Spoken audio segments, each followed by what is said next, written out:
Welcome to the first Monster Monday. This is going to be a slightly different format to my usual videos. I'm going to talk about a monster from Dungeons & Dragons, and I'm going to draw it as well.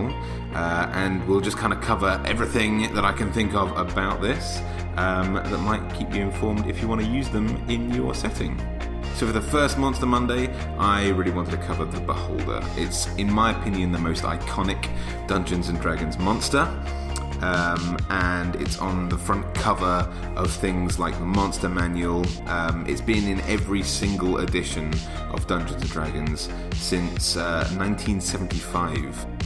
It was invented by a man named Robert Kuntz, and basically he was a games tester, a play tester at that time when Gary Gygax was kind of putting everything together, and has since gone on to work on a lot of different games projects. But it was his idea in the first place, and yeah, it's been in every single edition of D&D since. Super, super iconic. You cannot think of D&D without thinking of the Beholder. It was even in the Dungeons & Dragons movie in the year 2000, which is, I'm not sure I can totally recommend that film. It's terrible. It's really, really bad, but it's also a lot of fun. So, it's awful, but it's an absolute hoot. But a Beholder is basically a fleshy orb with a massive centralized eye in its head, and a massive spiky mouth just underneath it.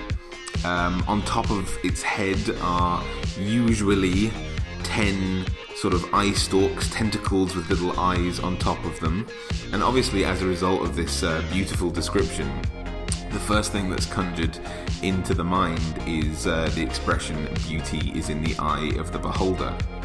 And I think that seems to be like a running theme. If you keep that in your mind while we talk about Beholders, there's lots of little bits that kind of fit that description. I think that's very much what was in someone's mind, in maybe Rob Kuntz's mind when he first came up with the idea. Now, maybe he just wanted to have like a floating eye thing. And it kind of evolved, what would we call it? Let's call it a Beholder, because it has this huge eye in the center, it's got all these eyes on top of it. But when you think about beauty is in the eye of the Beholder, it really starts to make sense for their personality. Beholders, despite their looks, they look like they're just going to be like another monster, they're going to be some sort of senseless creature, or maybe not senseless, because they've definitely got one of the 5 senses covered. But they're actually massively intelligent, and also super paranoid. They're really, really narcissistic, okay? So they believe that they are perfect. They believe that they are the absolute apex of not only beholders, but all creatures.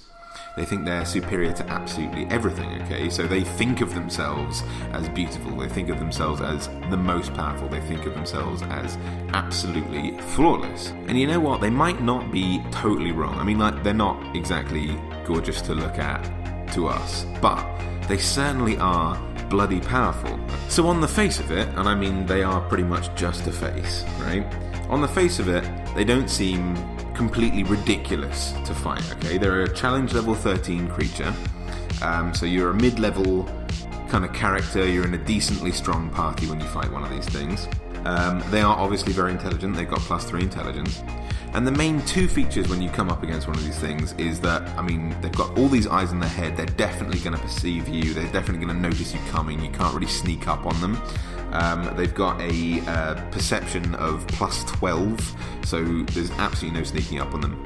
In fact, in Volo's guide, it also describes that even when they're sleeping, the little eyes on the top of their head are constantly alert and awake, okay? This same kind of like paranoia thing is built into their mechanics.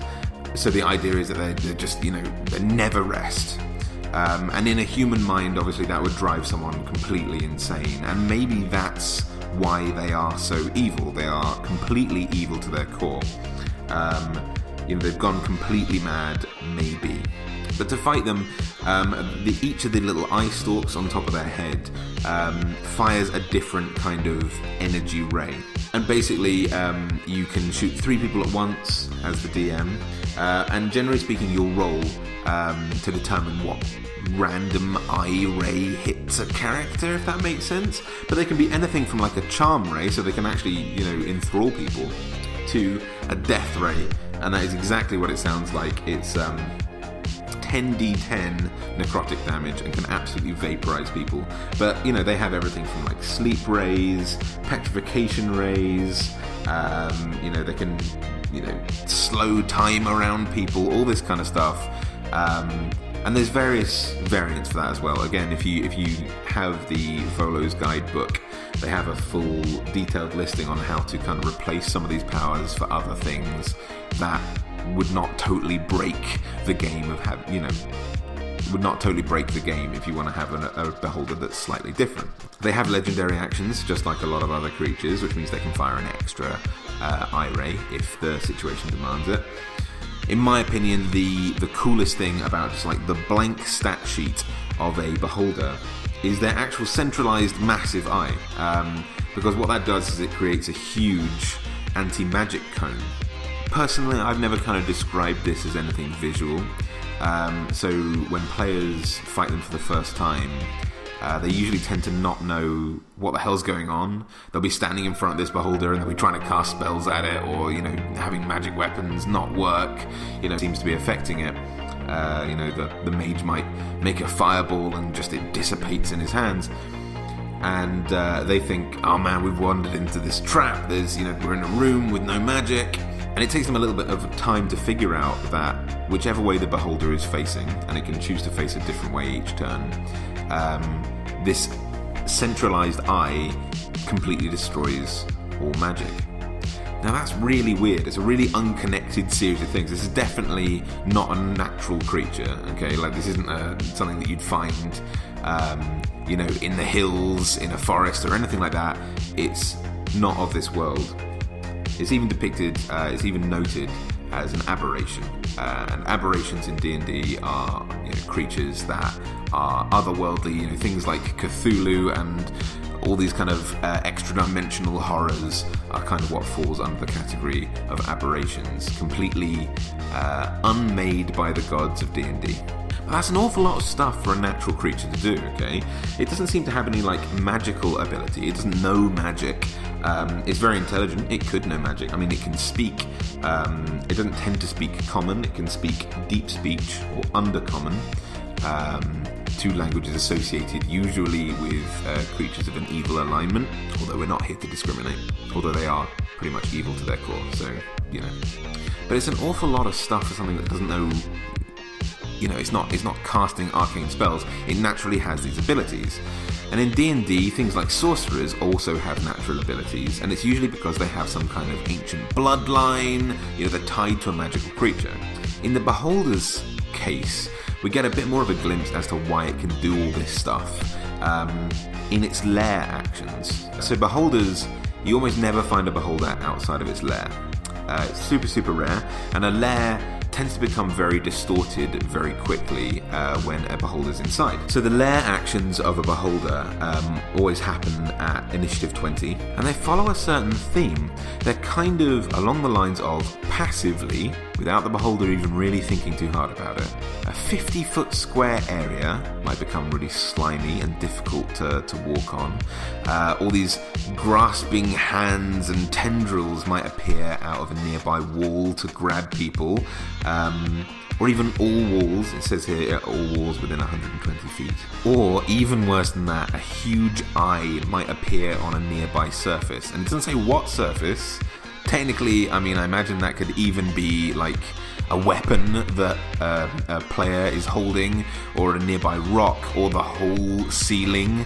I imagine that would be an amazing moment for D&D if you were playing like a beholder had kind of taken up a lair inside a huge cathedral where there's painted ceilings and so on and so forth, and you're kind of sneaking up on it, and you suddenly realise that the painting on the top of the ceiling has this huge gaping eye in the middle of it, and that eye can fire one of its many eye rays.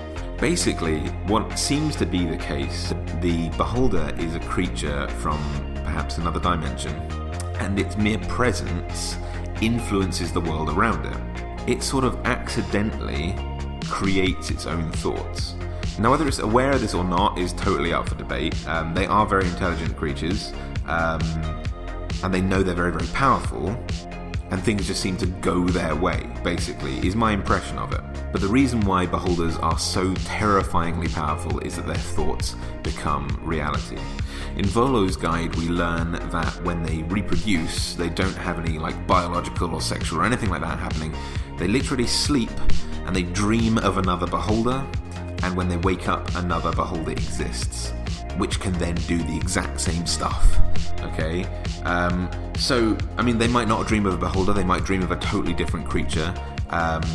They might dream of an inferior beholder, maybe a beholder that they're kind of competing with, because again, they think they're perfect, they think they're brilliant, they might make a lot of enemies, they might make an enemy of another beholder, and they'll think of this other beholder as inferior to them, and suddenly they'll dream up and create a beholder that is actually inferior, something like a spectator, which is basically a beholder with 4 Eyestalks. So one really interesting thing might be if a beholder dreams up a player character. Maybe that's your character's origin, maybe that's why they're a sorcerer or something like that.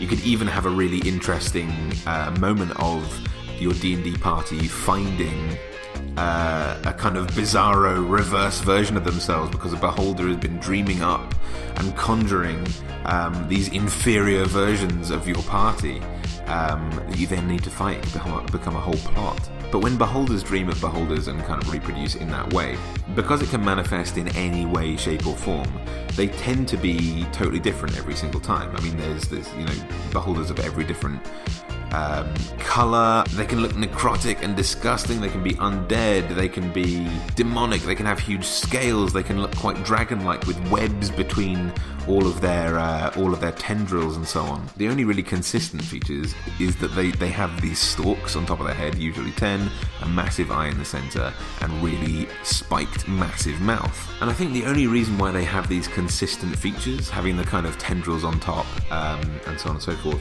is because they're apparently someone's out to get them. And usually, if we're honest, adventurers are coming their way. So I think that's why they have these Eyestalks. They're terrified that someone's going to sneak up on them, so they imagine themselves with Eyestalks that are constantly alert and awake and constantly keeping them protected.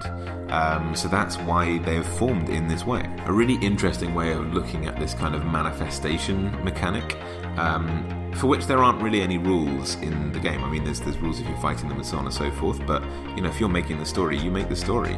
They can form whatever they need to. But an interesting way of looking at this is thinking of Stephen King's It. We've as of 2017, we've just had a new film just come out, and the idea of it manifesting people's fears, this kind of Pennywise the Clown manifesting people's greatest fears. Psychically knowing a little bit too much about them and creating a lair that warps and changes based on what the beholder thinks should happen. You could make a really, really creepy, horrifying Pennywise-style D&D scenario based around this. Would be fantastic. Only at the very end, maybe your adventurers are fighting something like a clown for a very, very long time, and it ends up just being like a psychic manifestation of the beholder, and only in the very final fight does its true form appear. Maybe even as a giant clown head with all of these tendrils and so on and so forth on the top. Now, it doesn't actually say in the book that they have transformative properties themselves. I think the idea is that they're so narcissistic and so obsessed with themselves, and they think they're so perfect that they would never change their own form. But you could certainly play around with that idea if you wanted to make a different kind of story. Now, one thing that's mentioned occasionally, obviously they think they're perfect, and then, they're not great with people skills. So they tend not to have, they tend to live very solitary lives. Their aims are their own. They're usually very, very complicated and hard for people to understand because they're supposed to have a very alien intelligence and very alien motivations. But sometimes they could be tyrants, they could be despots, they could have legions under their command. And you can have that manifest in a lot of different ways. They could either dream up subservient creatures that appear constantly, Or being malevolent in nature, things could just kind of congregate towards them and find that they can serve this creature, which would obviously, based on its personality, probably quite like having people worship it, essentially. Obviously one of its eye rays is a charm ray, so you could use some fluff around that is basically charmed and enthralled all these people or other creatures. But it is mentioned that they sometimes give gift and treasure to creatures lesser than themselves to do their bidding. And usually it's kind of treasure that the beholder itself can't use, like if it's gauntlets or a sword or something like that they're not going to be physically picking up because they can't. Then they might give them to like an orc or something like that might be improved by, it'll graciously bestow a gift on someone. The other option is, apparently it's very rare, and I would find this extremely hard to do. You'd have to have an impossibly high level party. But sometimes a beholder might dream of a legion of beholders, in which case, there might be a huge amount of them crop up overnight. And they'd probably all fight with each other because they'd all think that they were perfect and so on and so forth. But if they cooperated, that's literally a creature that can think things into existence en masse. So they have the potential to be the most deadly things in D&D, in my opinion. Either way, they're definitely one of the most fascinating and iconic monsters in D&D, and I definitely had to pick them to be the first Monster Monday.